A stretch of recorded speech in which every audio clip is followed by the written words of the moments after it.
there's no, there won't be a point in their lives that they will say like, well, there shouldn't be. Like, now I know everything, now I don't need to learn anymore because now I'm good enough. No, this is not ideal. So this trigger, this feeling, I still have lots of things to learn. So this is the seed I think they should cultivate. And we have to guide them to feel this way. So yeah, being humble and also getting organized, developing some discipline, because of course when we learn a language, it involves the same discipline people need when they like working out at the gym, for example. Well, we all know these aims, they require discipline. So learning language is not different anyhow whatsoever. So and also I believe that in times like this, it's very important to keep in mind that nowadays there's no geographical barrier, there's no physical impediment. I mean, we can learn English wherever we are.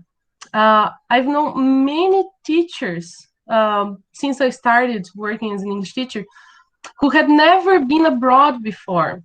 Some of, including myself, because when I went to a country which English is the official language, I had been teaching for 4 years. So you see, like people shouldn't rely on this assumption. So just when I go to another country, just when I spend some months or years in a country where English is the first language, will I be able to be a better teacher? No, that's not true, because it takes time, effort, and we can have this immersion wherever we are. Nowadays, we have huge quantity, we have lots of material which are available for free.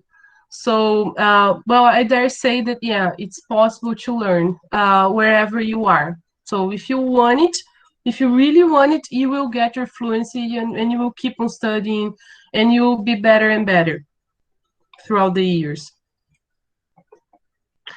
Yeah, and the constant update. And I got really glad when I heard from Renata that they thought of me to be here with you today because they see me as a teacher who is constantly studying and who really goes for the continuing professional development. Because this is what I really believe that will make me a better and better teacher. I will be more useful for my students if I study more, if I improve my own fluency, because of course, as I said before, it's a non-stop process. So I have to keep on studying. I have to study pronunciation and vocabulary and grammar and lots of things, and also teaching methodology. So there are always many things there to study. And so we have to surround ourselves with other teachers who also have the same goal. We have to have these good partnerships, to be friends with people who have the same intentions. And then we'll be able to share experience with them. We will learn from this interaction.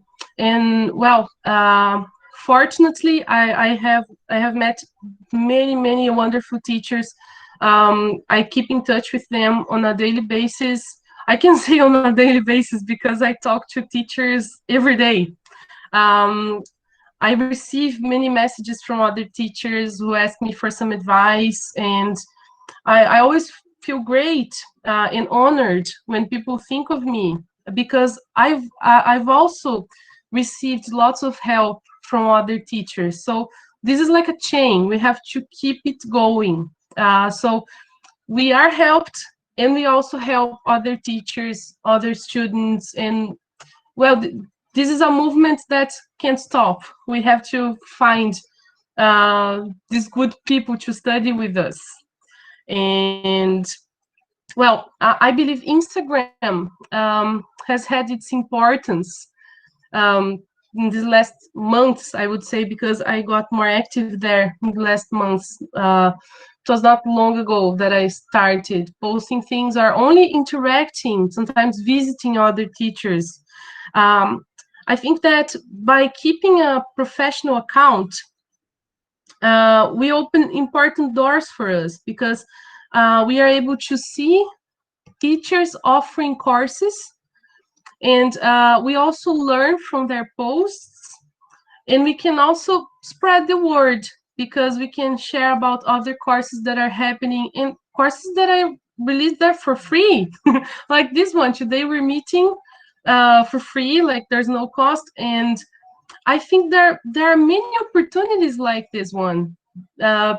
Teachers who are working and sharing their beliefs, their studies on YouTube, conferences like Prastiso.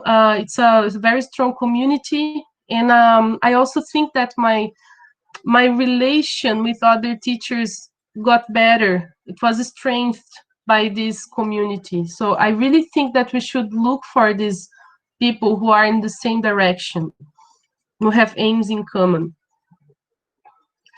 Dynamic classes, well, we have to think that the way we interact with our students in our classroom, well, be it in person or now that we are working remotely with the online classes, but their interaction with us has to be very positive. They have to see it as a pleasant moment for them. Otherwise, they won't find the same interest in studying at home when they are without us. So depending on how we plan the class, we will have this all this direction to their studies in their outside hours. What I mean is, when we have our lesson plans, we have to make sure that we create different activities, different opportunities for them. And also thinking of the interactions, because depending on the way that we pair them up, that we separate them in groups, it will affect their well-being. So it's very important to plan it carefully. Like who will be the students we will put together, and how many opportunities they will be given, like to work in groups, in pairs, in trios. But they have to move, and also because we have to think of their attention span, because we naturally turn off after a while. So we have to make sure that we keep students active. So assigning homework, for example, that shouldn't be done in the end of the class, because their energy is already there, like at the door, like they want to leave. Because, you know, they are already with their mind set to something else. So why not tell them, assign them homework while they're still active and while they're still in the rhythm, the pace that you wanted. So there should be planning for every single moment of our class. And this is also important. And again, I will reinforce this idea that our interaction with them in class affects how motivated they will be when they leave our classes. This is very relevant. Suggesting material. This is a very interesting part. And I think that this is how you start passing the responsibility and putting yourself as a person who mediates their contact with English. Because they have to see themselves as people who are, well, they are responsible for their own learning, so they shouldn't be so dependent on us. They have to create these mechanisms and find their places to study, their favorite ones.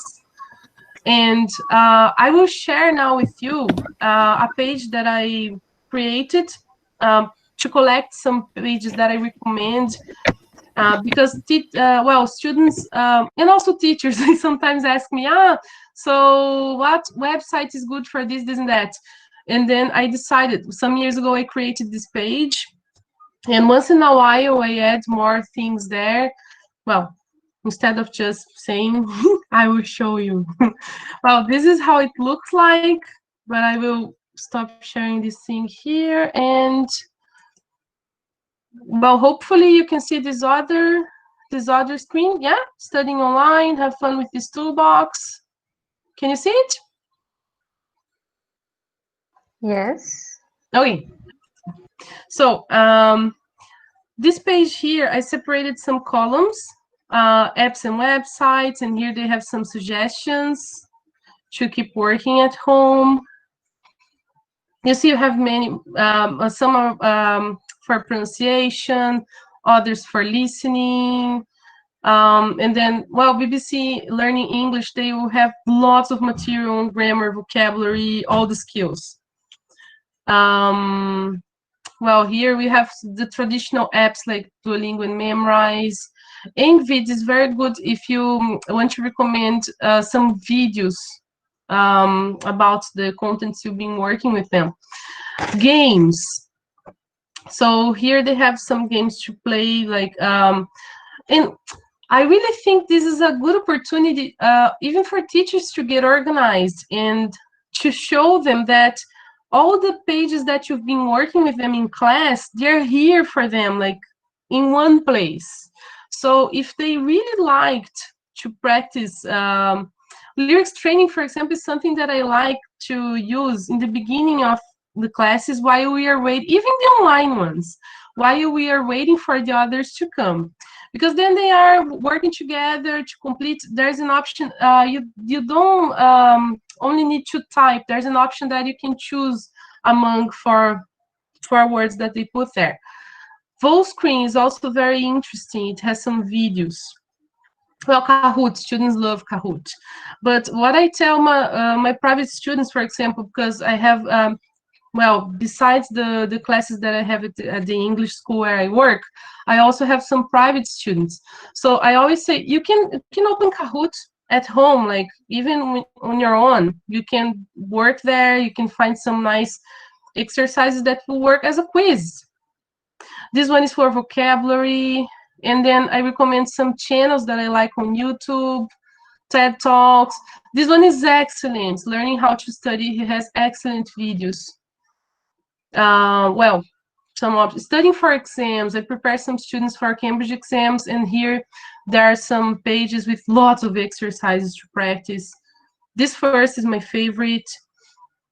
This part here, this column on exercises, here, just here on the first page, they have access to millions of other pages, and they are organized by levels of difficulty, and also by grammar topics, vocab. It's wonderful. This one is really good. I've been using this website for years, and I always recommend it for other teachers and students. Dictionaries, my favorite online dictionaries, they can find them all here. Podcasts. Well, this part is still under construction.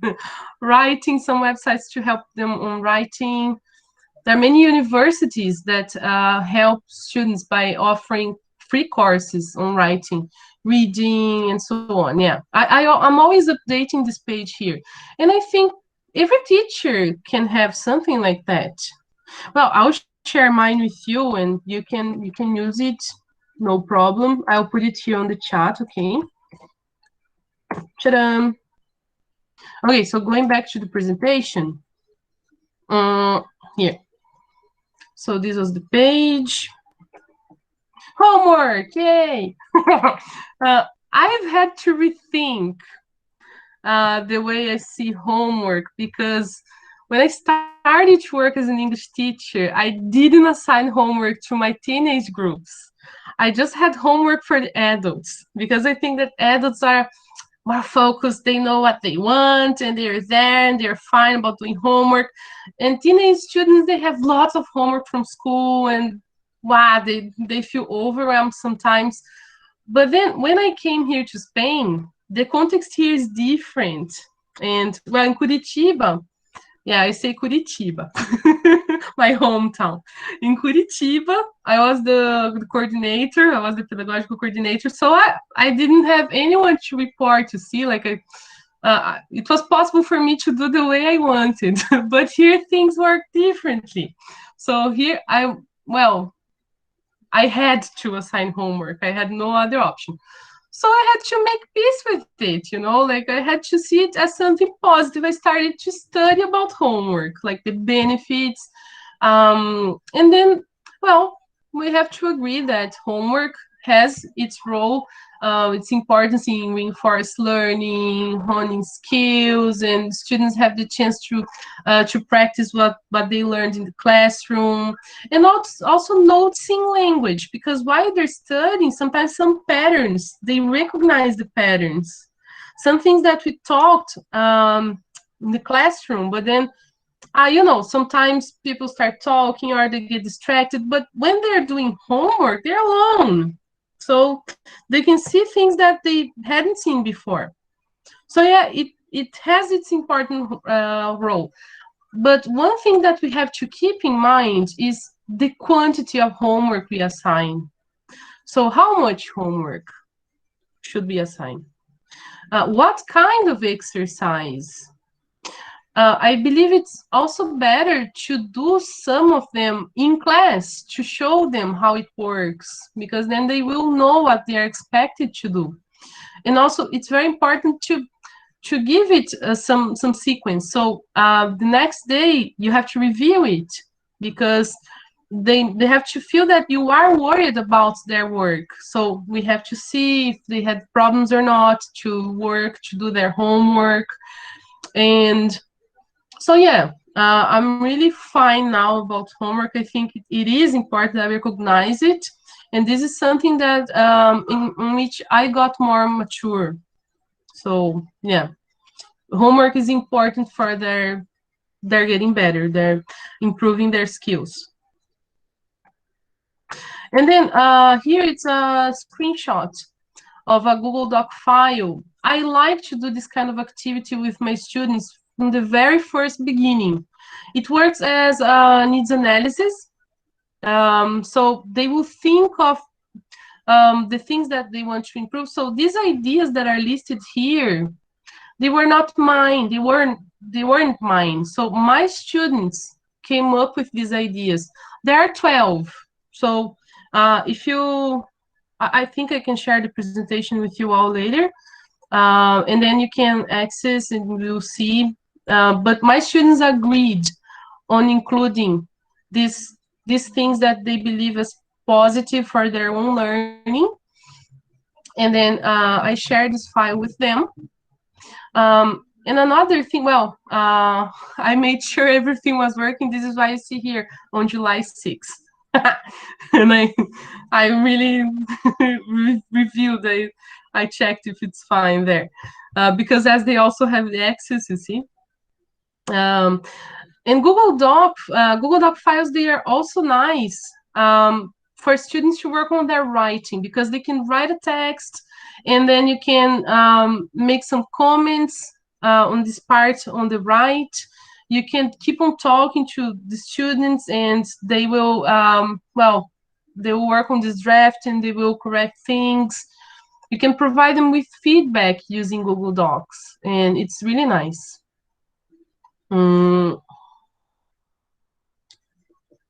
What else? Oh, no, I can keep presenting, sorry.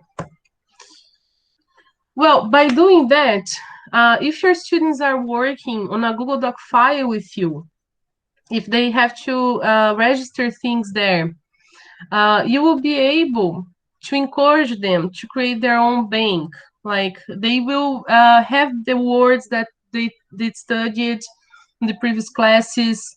It's important for them to see that they're learning things and things will be there. It's like registering, like a portfolio somehow.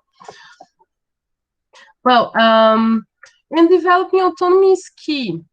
Again, emphasizing this idea that we teachers, we have to guide them to feel responsible for their own learning.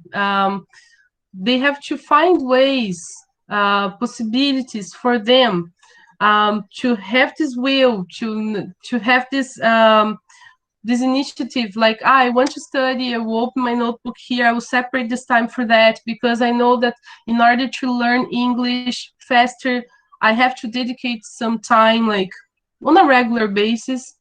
So I have to keep in touch with it, listening to songs. Well, as I showed here on the file, they know all that, like watching series.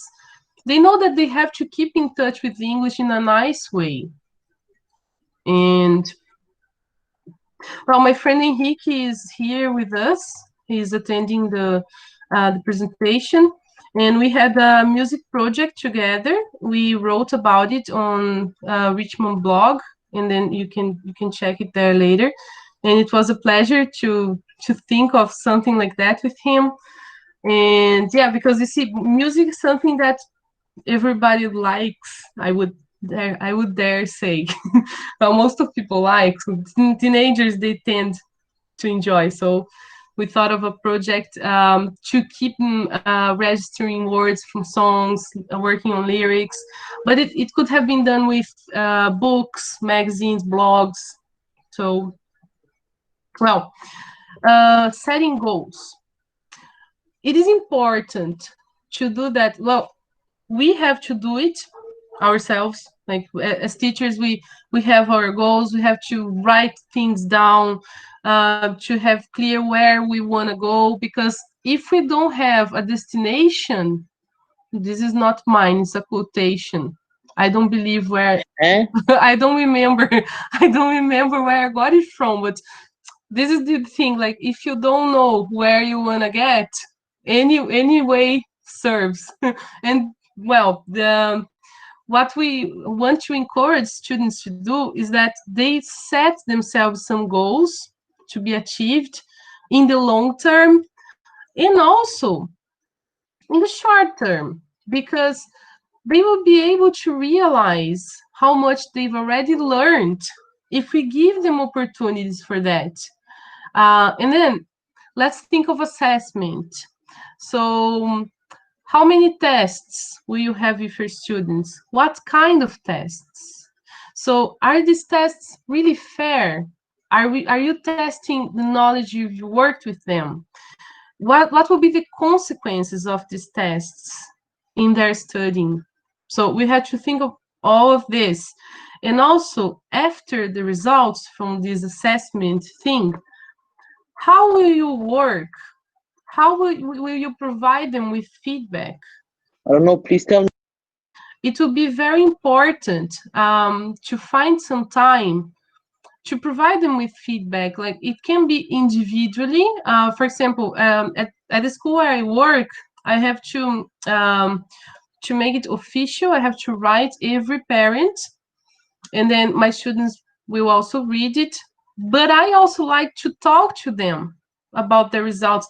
I think it's very important if they know the areas that they've performed better, the things. It's nice if they realize, if they perceive, these are the areas that are my strengths.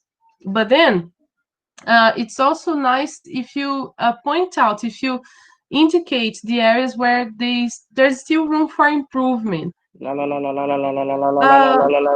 There's a person who is singing. I will ask you not to do it, please. Thank you. Okay, coming back here.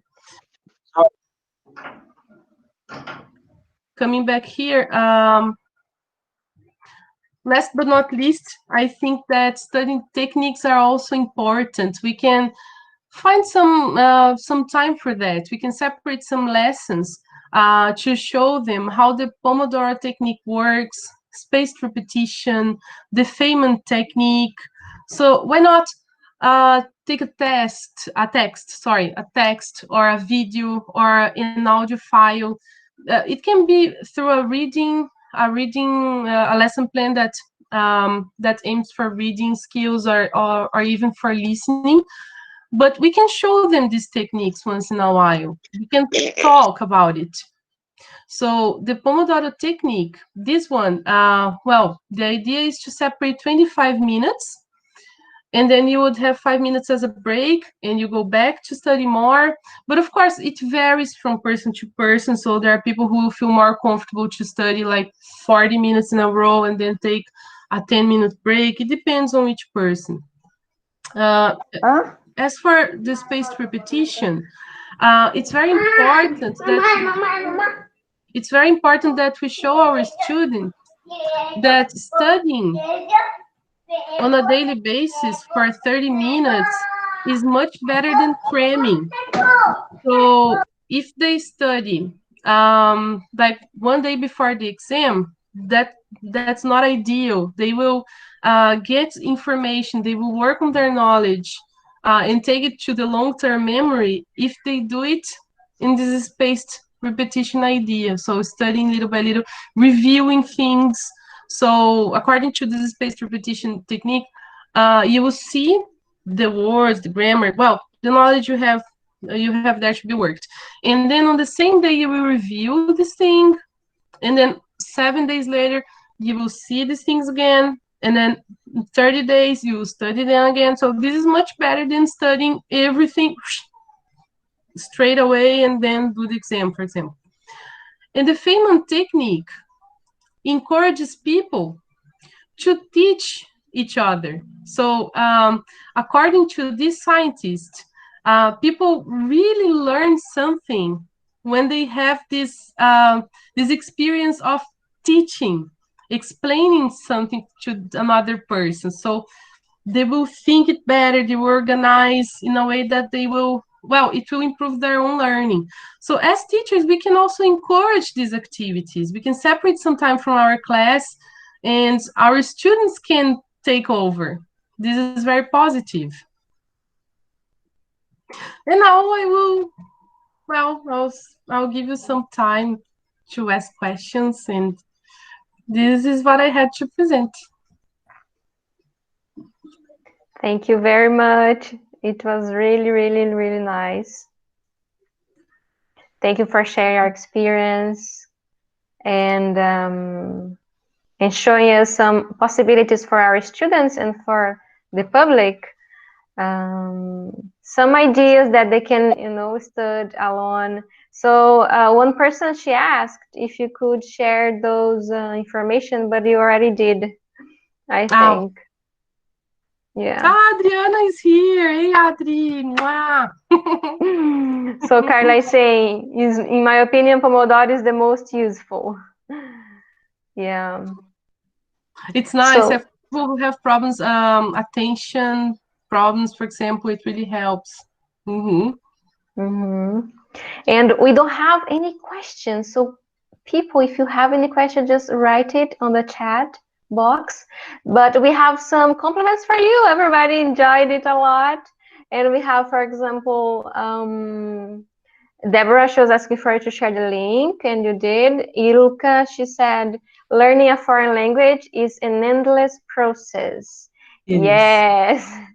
And Michelle, we can see that she is always studying. She's always improving her skills, and she's always everywhere. In all their courses, she's there. And I think it's good for our students from the university and from people who are here just listen to us to have this motivation of studying alone, finding herself or himself, finding their way of learning alone, and it's really important.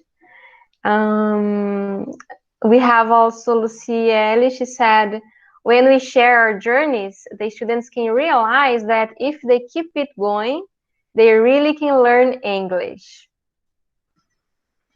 That's true. Yeah, because it's not an easy process. An easy process like learn English in 30 days. True. It's not like that. Yeah. So, does anyone want to talk to her? Like, put the microphone on and say something. I read that Lucielle asked me about my journey. Nice. So, well, I started as an English teacher in 2011, and I have a beautiful story because I studied at an English school there in Curitiba. And then I have a degree in biology. And I completed the degree in 2005. I had some work. I worked as a biology. At the time, I worked with elaborating material. I used to work at this publisher, and then I would review video classes, and it was mostly as a freelancer. But yeah, and I also produced some material for their website and for their books. But then I wanted to improve my English skills, and I was having so much fun because I've always loved to study English. I've always loved it. And I kept on studying just because I was very curious about it. And then I realized that I was having so much fun. Like I was so happier working with English rather than biology. And the other thing that I noticed is that by working as an English teacher, I would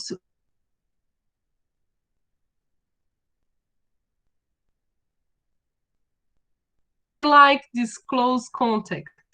I like to be able to work with small groups because then I'm able to see my students' development better rather than.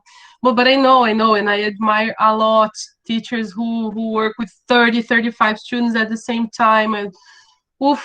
And I imagine how hard it is because you have to pay attention to all these people at the same time, and uh, having many groups at the same time and having like 60, 70 students and being worried about all of them. Like, I know because we get involved. So yeah, this is how I started as an English teacher, but I never stopped attending courses. This is something I've done since the very start. And I attend workshops with teachers in Brazil, and I have friends here in Spain who ask me, but why don't you take courses here in Spain with English teachers who are here? And then I say, because Brazilian community, the teachers in Brazil are very motivated, and we are hardworking people. And you see, our community of teachers is so beautiful, and I love to keep in touch with all these teachers. So I've made friends while studying. So I've met many wonderful teachers, and I like to keep in touch with them. So that's why I still attend lots of courses with Brazilian teachers who teach English. And yeah, that's it. That's nice. And also you have some proficiency tests, which is very important for your career. Do you want to say Yeah. something about that? Yeah, I have all the certificates for teachers that Cambridge offered, like the TKTs, the CELTA, and now I will start another course, which is like a master. Deep TESOL is like Delta, which is like the following step. After CELTA, Delta, and Deep TESOL is equivalent. So yeah, I will start it in October. I'm very enthusiastic about it, and yeah, it will be a year with little free time, but this is something I'm used to. And I really like it because I think this is the way it is. And you see, it's also a way we have to fight against native speakerism because here in Spain, this problem is very serious. There are schools who like to hire native teachers, and they are clear about it. I've got many emails as a reply because I sent lots of CVs, and then people would say, your CV is very good, thank you for sending, but we are looking for native teachers. So I've missed many opportunities because of a passport, but I know that I've been making my efforts, and I've been working on qualification so that I won't have this problem anymore. There will be serious schools which will hire me for my qualifications rather than my passport. That's great. And all our lives, we call it lives, but we are going to have one with Adiane. She's going to talk about some TOEFL, the proficiency test, and we try to talk like to match, our talks. And yes, the proficiency test is really important for English teachers, even when you don't have the degree in letters course. Don't you think? Yeah. Yeah. Well, I still have to take my C2. That's the next mission. This is something that I still have to solve. But I've been taking a prep course, and yeah, this will be the year. Okay, that's nice.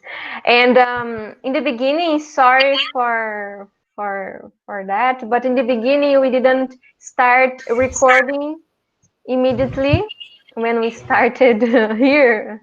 So I will tell again about our. Renata, Yes. sorry for interrupt you. Did you see that Henrique Zamboni has a question? No, you can say. Okay, Michele, Henrique Zamboni asks you, do you think adults see homework as something important? I mean, more than teenagers usually do? I do think that, yes. I would say that because, well, teenagers, they tend, depending on their age too, because now I have students who are 13, 14, that they've already changed. They started studying with me when they were 11, 12, and now that they are 13, 14, they accept homework much better. So I think that adults, they expect us to assign homework, and teenagers, sometimes they have, well, sometimes it's unconscious, like, I know, come on, one more obligation, but not on purpose, and not I think it's just because they already have lots of things at school, but they also understand that this is part of the process. Well, at least I prefer to believe they understand. I talk to them about it. It's something that I think it's healthy to negotiate with students. They're part of that. They have to feel included. Like, we have to give them options as well. I think giving them options gets them happier about the whole thing. Like, okay, so I can choose. If well, as a group, you can do either this part or this one, and then they decide as a group. I like that.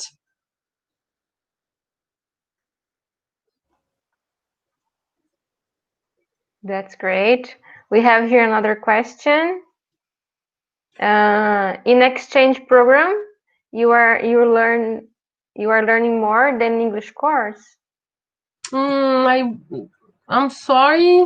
I'm afraid of, but I have to disagree here, because I think that it's not a matter of taking a course or an exchange program, but it's much more about your own interest and how many hours you dedicate to it, like reading the things you enjoy, watching the series you like, listening to your songs, reading all the things you can on blogs, and working on your English, no matter where you are and who you are with, finding the opportunities. You see? So, no matter the context where you are, you will be able to find opportunities to study. I really think this way because when I went to New Zealand in 2014, I had been teaching for 4 years, so I was already teaching there, and you see, my fluency didn't depend on being on an English-speaking country, and this is it. Like, I think we create this atmosphere. I was surrounded by other people who were also learning English. And this we can easily find. In Brazil, there are many people who want to learn English. And also, we have billions of things for free on the internet, on YouTube, courses, so there's no excuse.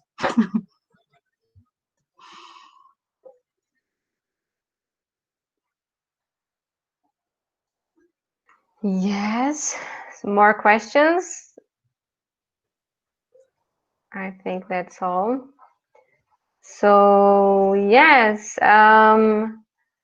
Tamara, she put here on the chat box our schedule, the link here for our next lives, and yes, if you want to have a look, we can create our opportunities. That's it. That's true, Lucienne. Yeah. So girls, do you have something else that you want to say? We have some more minutes. Tamara, Vera. Yes, I guess, first of all, we would like to invite all of you guys to fill out our feedback form. It is important for us to have this evaluation, and also it is a way to confirm that you were present here.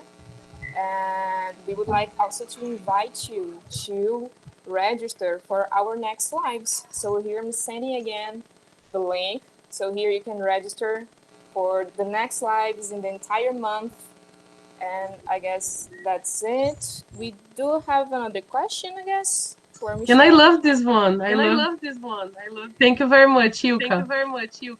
I think we have to do our to find our ways to prove ourselves better than these beliefs. So, yeah, I think that our pronunciation is beautiful. Like, we shouldn't worry so much about having this accent we do.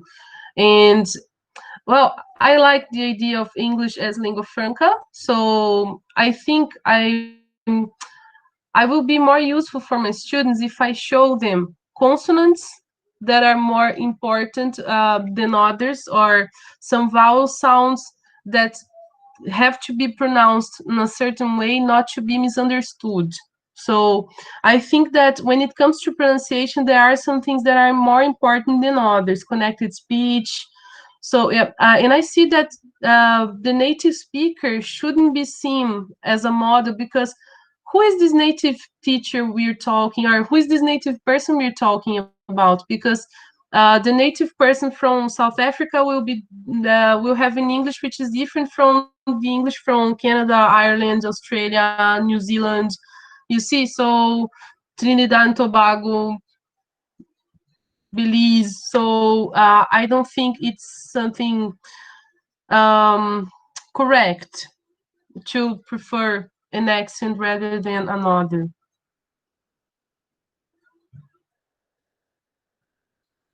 Because we want to help our students to communicate with the whole world. Something that I asked my students sometimes, like, are you learning English to talk to people who live in the United Kingdom? Or are you learning English to talk to people from all over the world? Do you want to communicate with people from France, Germany, Portugal? You see, like Portugal, Mexico, South Africa. You want to communicate with people, no matter where they come from.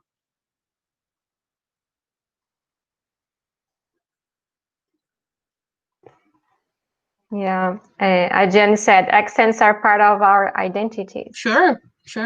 And yes, we have beautiful accents. That's true. That's a good talk for another live. That we can talk about that so much. True. That's really nice to talk about that. So we sent to you here in the chat box our feedback form. So if you want a certificate, please fill it up, and then we will know that you are here, and then we can give you the yes, I can resend you. So please fill it up, and then we can give you the certificate. You're welcome. English as a lingua franca. Yeah, Adriana is saying. That's true. We want to communicate with the world. Our students want to communicate with the world. Yeah.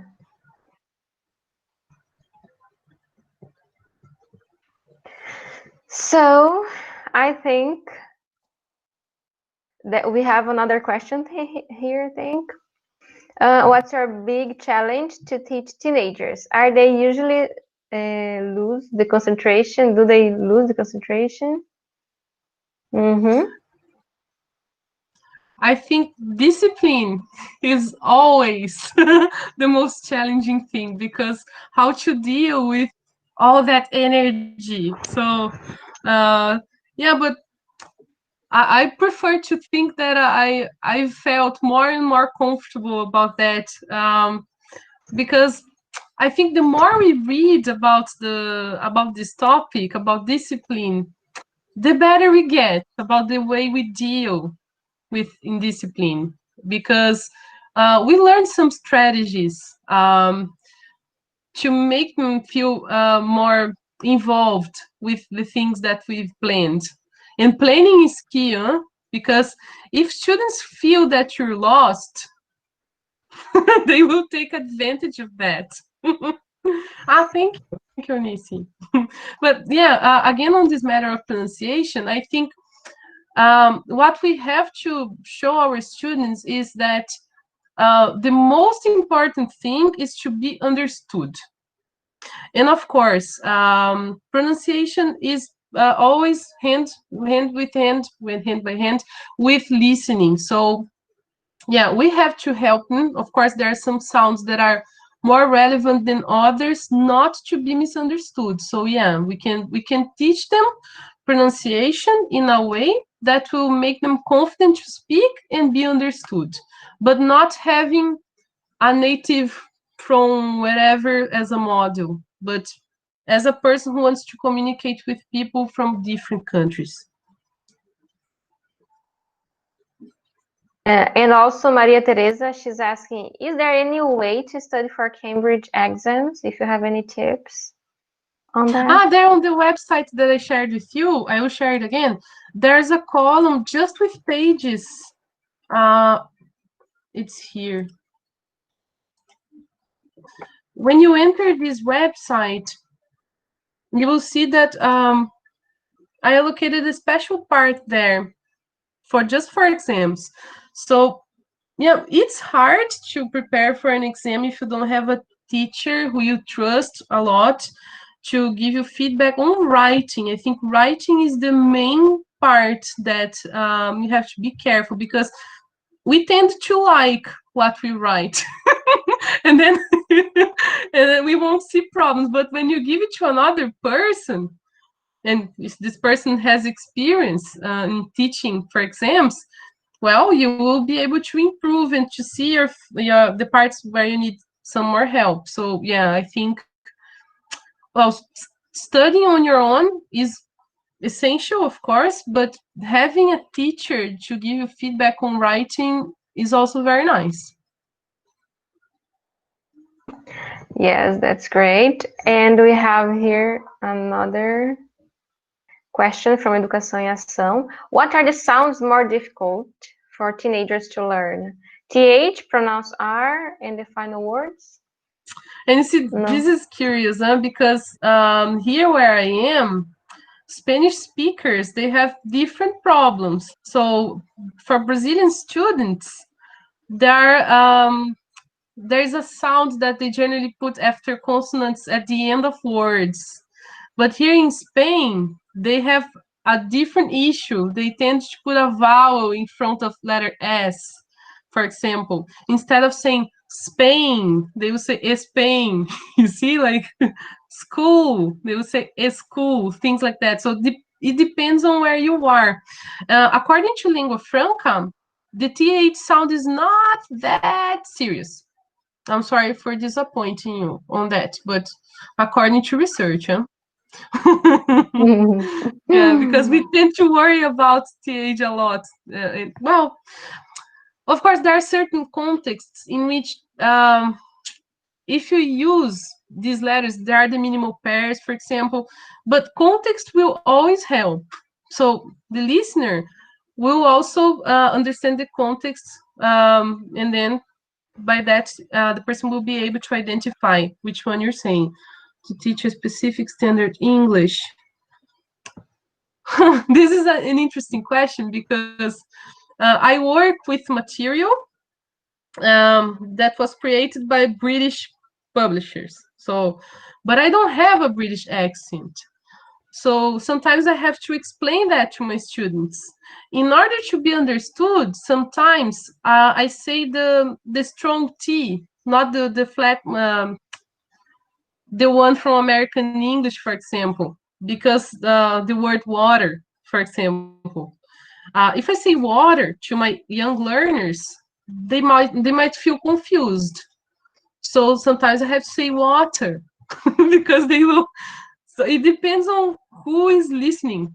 So yeah, this even the standard English, right? We can talk to our students about the sounds that are more common sense, I believe. And also, I think it's positive to mention the differences. So we will, and talking about that, it's nice when you take listening material from different speakers from different countries. So you don't always get American speakers to our classes, but you also take people from, I don't know, like German people are talking English. Why not? You see? Um, there were some very beautiful videos now during the quarantine. Chinese children teaching people how to wash their hands, and they were recording in English. You see, people in Sweden, they have very nice videos talking in English. So I think we have to encourage this kind of listening. We're listening to English, global English. I like this idea. So, Michelle, thank you very much. Now we are finishing our time. So thank you very much for being here with Thank us. you all. Thank you all. Like we have almost we have 52 people now, and we kept this amount of people, yeah, during all the talk. So thank you very much. We really appreciate it. I wish we can be together again another moment. And Vera and Tamara, do you want to say something? Bye, at least. Thank you very much. Okay, Vera, you go. Okay, I just want to thank you, Michelle, and say it was a real pleasure. Okay, Thank you. Thank you very much. Thank you for the invitation. Michelle. It was lovely. Thank you. Thank you all for being here. Yeah, I think the first thing we have is a lot of thanks to Michelle. It was an honor to have you here.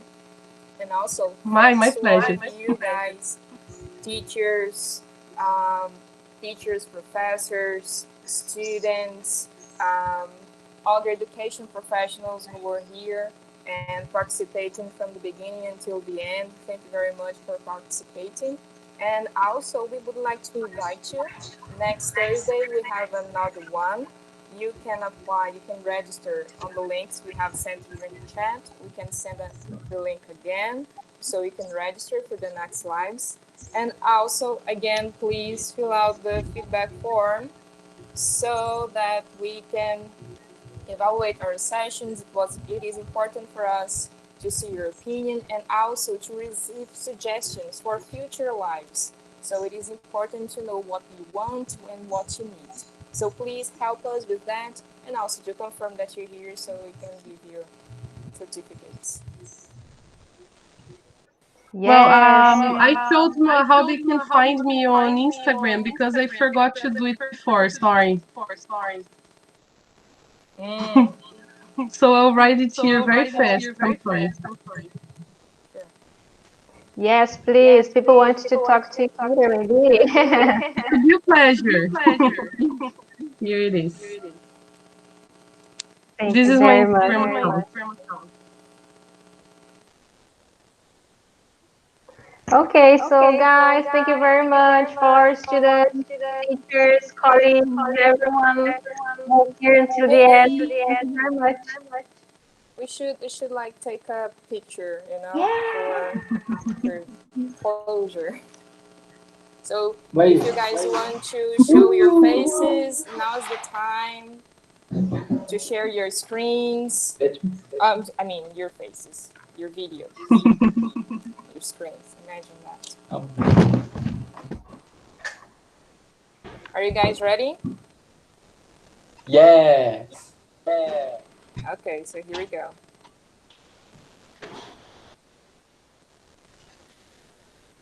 I took 2. Do you want more? I guess that's okay. So I guess that's it. Yes. We're good for now. We're gonna share later on our Instagram, Facebooks, and Twitter, and whatever other social network we have. Thank you very much, everyone. Bye bye. See you next time. Bye bye. Thank you, Michelle. Bye, guys. You Thank you. Thank you very wonderful. much. Thank you. Let's keep See you in on touch. Sunday. Thank you. Bye bye.